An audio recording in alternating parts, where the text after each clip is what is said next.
Seth is also an author of 2 best-selling books, Getting Change Right and Getting Innovation Right. So please welcome Seth Kahn to our stage. Thank you. Let's see. Can you hear me? Is the mic on? Great. Okay. Good morning. Morning. How many people are here with someone else? How many people are here alone? Good job. Okay, great. That's helpful. So we are going to do some work this morning. So if you're sitting alone, you may need to move to do the working part next to another group. So let's start off with looking at the difference between leadership and management. I'm sure that's something that you're all familiar with. How would you characterize the difference? What is management all about? Stability. Stability. What else? Operations. Getting things done on time, under budget. Right? What's leadership about? Vision. Vision. What else? Strategy. Strategy. More. Change. Change. More? Motivation. Including self-motivation. Someone who's driven to influence, driven to take the lead, to push the frontier.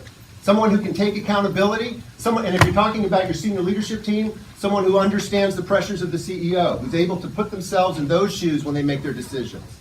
So one of the biggest questions that I often get is, how do I cultivate my senior leadership team so that there's more leadership happening and less management? And that's what we're going to be talking about today. I'm going to be talking about some of the techniques that I use, and I'm also going to be talking about techniques, the grand challenge in a particular way, so that we look at leadership development. So in my work, just to give you a little bit of background, I usually work with CEOs and often their boards of directors and their senior leadership team to take on big and bold challenges. So that's the foundation, and I'm going to be drawing from some of my client stories as we go through this. In fact, I'll even be drawing from some of the work that I did yesterday in New York City with a particular client.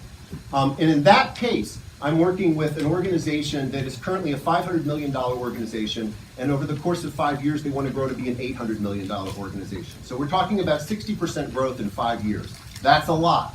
That's dramatic, that's powerful. And I'm going to be talking about what is it going to take to grow that leadership team so that they can deliver on that promise.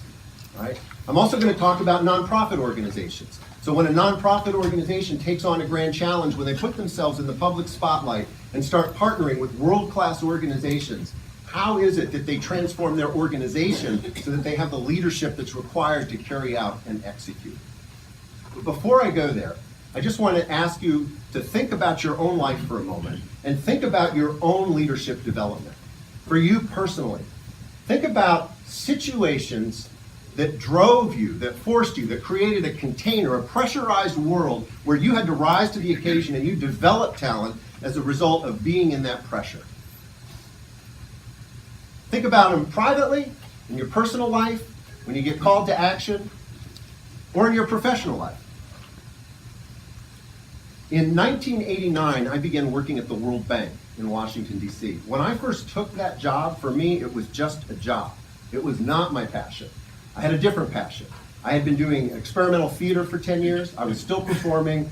You don't make any money in experimental theater, so I needed a day job. That's why I took the job at the World Bank.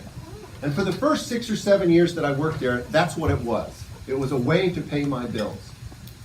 So all of the leadership development that happened for me on the job happened in crises.